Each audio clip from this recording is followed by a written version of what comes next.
All right, so we're going to go ahead and continue the long-standing tradition of covering Japanese boxing here on True School Sports. True School Sports, the #1 source for Japanese boxing in America. Now, listen, this is my official post-fight review for the card in Japan this morning. It was a very important show.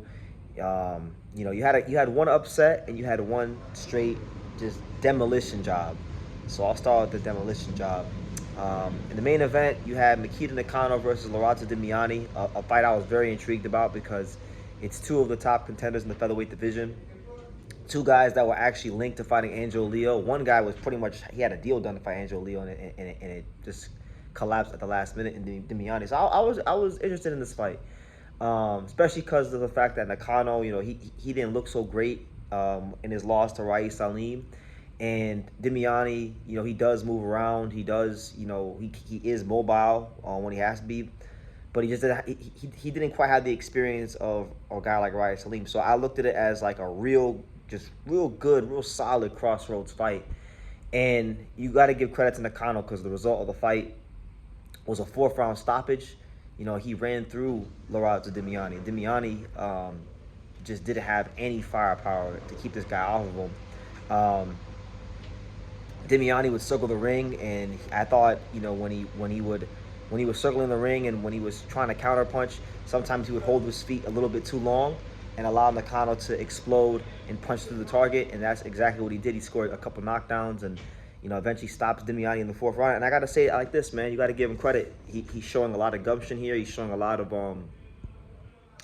mental fortitude to come back from such a tough loss to Rais Salim. They didn't put him in there soft. They gave him a guy who was also another top 10 guy. So he's fought. You look at Nakano's resume, and Alim and Damiani excluded, he really has fought nothing but guys that were there to lose. But his last 2 fights, he's fought 2 back-to-back legit, credible, real top 10 contenders, or top 15 contenders. So respect to him, and this should get him right there, right in the mix for, a potential eliminator type of fight, things like that.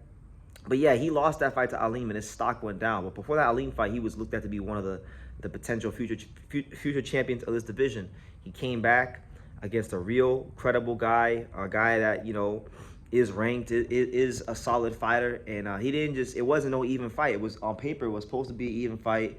It was supposed to be a fight where, there was some resistance shown on both ends, where adjustments were made, and there were no adjustments made. Nakano ran through Lerato Damiani like a knife on butter. So Colin, Nathan, and No Doubt Management and the fine folks there, they better go back to the drawing board because he didn't look so good today. They were talking a lot. When the Angelo fight was signed, they was talking a lot about how Lorato's in his prime and how he's going to do a job on Angelo Leo, and you couldn't do a job on Mikito Nakano. So, styles make fights, but, back to the drawing board you go, and better luck next time. So we'll see what happens with Nakano. Maybe he gets an eliminator fight. I think they're going to try to angle him to potentially fight Angelo for that world title. Not right away, but, after an eliminator fight. So we'll see how it goes. But in other news, and to me, this might be just as exciting and interesting as the Nakano-Damiani fight, because you had Kenji Fujita, a guy who I've talked about. I think the first time I made a Kenji Fujita video on True School was 2024. But his name started to get a little bit of buzz in the last couple days because it was rumored that he would be a Rafael Espinoza opponent. Now, that's not a rumor to me. I've been telling you guys ever since I started talking about Fujita that he's a potential Rafael Espinoza opponent. And he had a fight against a young 21-year-old fellow southpaw from Nagoya, Japan, Ryuto Muto. I'm probably getting his name wrong, but the guy he fought was a young guy. Basically, was like 7-1-1. Hadn't really progressed past the domestic level. It was a fight where Fujita was supposed to win, stay busy, and continue to trudge forward towards a world title shot. And that is not what happened. That is not what happened with Kenji Fujita. Kenji Fujita went in there, he got beat up, and I hate to say it, but Kenji Fujita, you could say he even got exposed in this fight. And, I'm in a hotel right now, so people are walking by, so I don't want to look crazy, but I'll do it right now anyway. Kenji Fujita exposed by Ryota Muto. He got exposed, right? But Fujita's been a flawed fighter. You know, he's a feather-fisted southpaw. He can box. He has craft. He can counterpunch. He can do some good things in the ring, but he just doesn't have any firepower. And I always thought that Espinoza would fight him for that reason, that because he doesn't have any firepower. But you know, his world title shots, world title ambitions have to go up in smokes for the time being, because Ryota Muto is here and he's upset the apple cart, and he's now pushed himself into, you know, the picture of the WBO world title ranking. So, you know, it's funny. You had Kenji Fujita, you had Ryota Uwan from Japan as well, another guy. But you're gonna have to add this guy in there now. So I mean, at some point, you know, Espinoza has a Japanese trainer. I think it's Sendai Tanaka.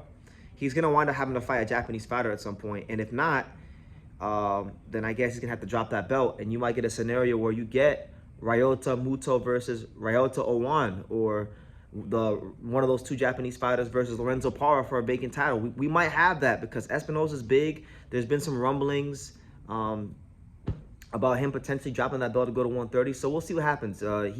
He's supposed to fight on the September Canelo card, but we'll see what happens. But yeah, really interesting morning in Japan. Kenji Fujita loses his O, gets exposed, and Mikito Nakano runs right through Lerato Dlamini like a knife through butter. So featherweight's getting really interesting. As you guys know, we're in Atlanta. I have arrived to the hotel where the fighters are staying and things like that. So Team Angelo Leo's here. We're gonna have a lot of content for you guys.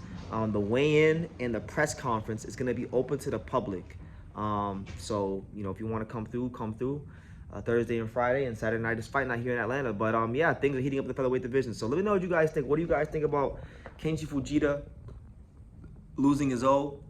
And what do you think about Mikito Nakano back to winning ways, getting the best win of his career? Because I would say Lerato Dlamini is the best fighter he's beaten to this point in his career.